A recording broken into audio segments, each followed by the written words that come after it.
इसलिए मैं विनती करता हूँ आप लोग से विनती करता हूँ हाथ जोड़कर कि हमारे यहाँ जो बच्ची जन्म ली है वो बेचने के लिए नहीं ली है।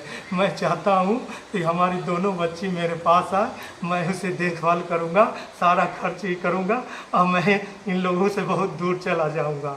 आपसे विनती है कि हमारा सहयोग करें और मैं कुछ नहीं चाहता हूँ। एक तरफ सरकार बेटी बचाओ बेटी पढ़ाओ का नारा दे रही है और दूसरी तरफ बिहार के राजधानी पटना में एक मजबूर पिता अपने ही बेटी को बचाने के लिए सरेआम गुहार लगा रहा है। इस मजबूर पिता की कहानी सुनकर आप सोचने पर मजबूर हो जाएंगे कि क्या दौलत के लिए एक माँ अपनी बेटी के साथ ऐसा व्यवहार कर सकती है, अपने पति के साथ ऐसा व्यवहार कर सकती है। क्या वाकई एक सोचने वाली बात है।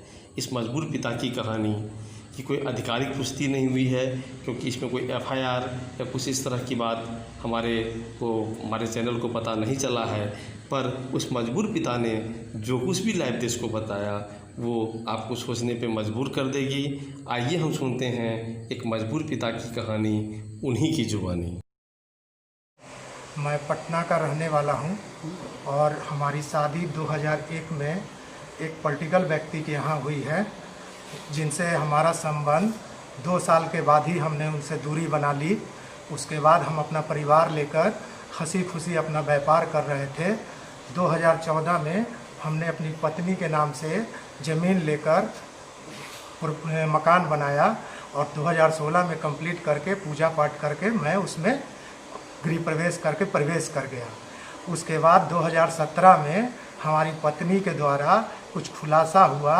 इनके साथ इनके पिता जो पॉलिटिकल व्यक्ति हैं, बड़े बड़े नेताओं से इनका संपर्क है, वो व्यक्ति इस बीच में आया और हमारे साथ साजिश रचने लगा। चूँकि हमारी 2 बच्ची हैं, एक का उम्र 14.5 साल है, दूसरे का उम्र 6 साल है। उसको मैं अपने बढ़िया ढंग से एक अच्छे ढंग से मैं घर को चला रहा था और मैं व्यापार कर रहा था, लेकिन हमारी पत्नी को भ्रमित करके हमारी प्रॉपर्टी पर कब्जा करके और हमारे प्रॉपर्टी का मालिक बनना चाह रहा है। हमारी 14.5 साल की बेटी को उसने किसी के हाथों बेच दिया है और हमें घर से निकाल दिया है। हमारी बूढ़ी माँ, जिनके द्वारा पूंजी से हमने 2 पैसा कमाया, आज घर छोड़ने पर मजबूर हैं। ये साजिश जो है इन्होंने करके हमें थम्स अप में ठंडा में मिलाकर शराब के केस में हमको, हमारे एक मित्र को भी पहले फंसा चुकी है और हमारी माँ को इतना टॉर्चर की कि हमें जेल भिजवा दी और माँ को शौक लगा तो उसको पैरालिसिस मार दिया। फिर मैं 2 दाई के द्वारा अपनी माँ को सेवा कर रहा था।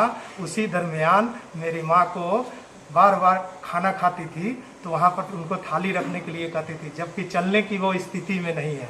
और क्या की कि उसका जहाँ पे वो रहती थी वहीं पे जो है उसके नीचे में, पलंग के नीचे में शैम्पू गिरा दी और उनको थाली रखने पर मजबूर किया।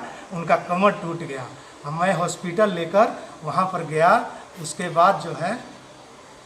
बाद जो है हम हॉस्पिटल से जब माँ को लाने लगे, हम घर पे आए तो बोले कि घर में नहीं घुसना है, अगर घर में घुसोगे तो अवर जो है तुम्हें बेटी के रेप केस में फंसा देंगे। तो मेरी माँ, अभी मैं किराए के मकान में रहता हूँ। मैं विनती करता हूँ कि सभी लोग से कि हमारा जो प्रॉपर्टी है, हमारा जो बच्चा है जिस पर कैप्चर कर चुका है ये राजनीतिक व्यक्ति, उसे हासिल कराने की कृपा करें। हमारी माँ का भी स्टेटमेंट लिया जाए, जो अभी बिस्तर पे लेटी है। सारा क्रियाक्रम जो है बिस्तर पे ही हो रहा है और माँ के साथ मैं रह रहा था, वहाँ भी गुंडा भेजकर हमें मरवाने का प्रयास किया। मैं दर दर भटक रहा हूँ और भाग रहा हूँ।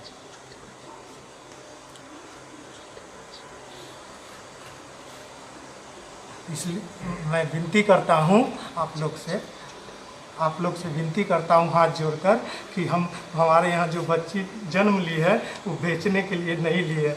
मैं चाहता हूँ कि हमारी दोनों बच्ची मेरे पास आए, मैं उसे देखभाल करूँगा, सारा खर्च ही करूँगा और मैं इन लोगों से बहुत दूर चला जाऊँगा। आपसे विनती है कि हमारा सहयोग करें और मैं कुछ नहीं चाहता हूँ। आप